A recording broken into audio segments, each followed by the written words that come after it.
So pretty interesting and developing story over the past few days, as we've slowly been learning that Jeff Marek will not be returning to his role with Sportsnet. So this started off as a report from Jonah from YYZ Sports Media, who said details are scarce, but multiple sources tell me that for unconfirmed draft reasons, Jeff Marek will likely no longer be performing duties at Sportsnet Hockey. Whatever draft reasons mean, kind of unclear, but he continued saying there's a ton of speculation as to the cause of the apparent separation. However, all we can confirm is that he was at draft and then he hasn't been heard from since, and told most likely he won't be back either. Sportsnet later confirmed that Jeff Marek was no longer with the company. So why does this matter and what's going on? Well, as for the first, Jeff Marek is, for me personally, one of my favorite names in hockey. He's one half of the excellent, or was one half of the excellent 32 Thoughts podcast. I also listen to his radio show on Sportsnet Radio nearly every day. Really gonna miss that. But I mean, he's been in hockey for a long time. A lot of you probably remember fairly early on in the hockey podcast scene, Marek versus Wyshynski. That was one of my old favorites. He's been on CBC and TSN just for a very long time. And I tweeted this, but he is a very unique combination in that he's a total hockey historian. He knows a lot, but he's never lost that sort of almost childlike appreciation of the game. Like, he's not afraid to be corny or cheesy. That's something that I appreciate, and that's something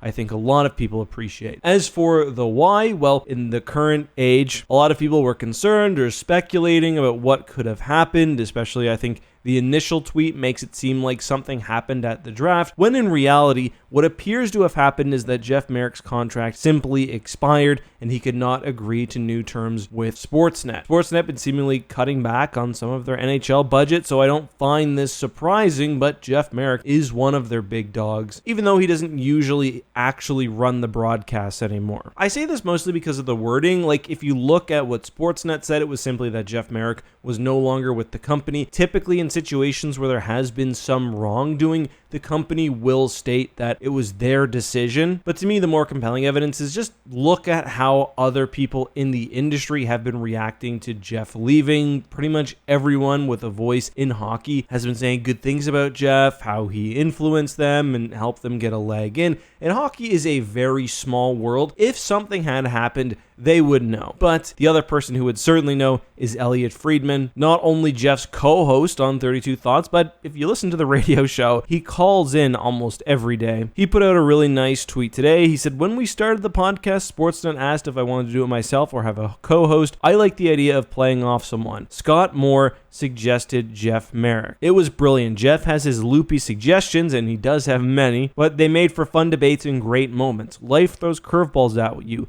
I will miss being his teammate and thank him for being a tremendous co-pilot on the start to our 32 Thoughts podcasting voyage, which will continue. So yeah, it's sad. I mean, this offseason, we're losing Jeff Marek on Sportsnet, although I've got no doubt somebody will pick him up and he'll be a great asset. And also cap friendly. I mean, this just stinks, but I'll miss Jeff Marek, at least how much I got to listen to him, more than I will miss cap friendly. During the regular season and especially the playoffs, I'm listening to something Jeff Marek is talking in 5 to 7 times a week, sometimes more. Yeah, he had loopy suggestions. He hated the hockey song, which I don't get. Also, I mean, anyone who's listened to his stuff knows that Jeff likes to hear himself talk, and sometimes I would love for him to just let the interviewer speak, but it's a loss, and it's just sad to see this, especially if it is due to Sportsnet's funding, especially with what we saw from TSN Radio in Edmonton about this time last year. But that's all I've got for today. Let me know your thoughts, and let me know your favorite Jeff Marek quirk as well down below.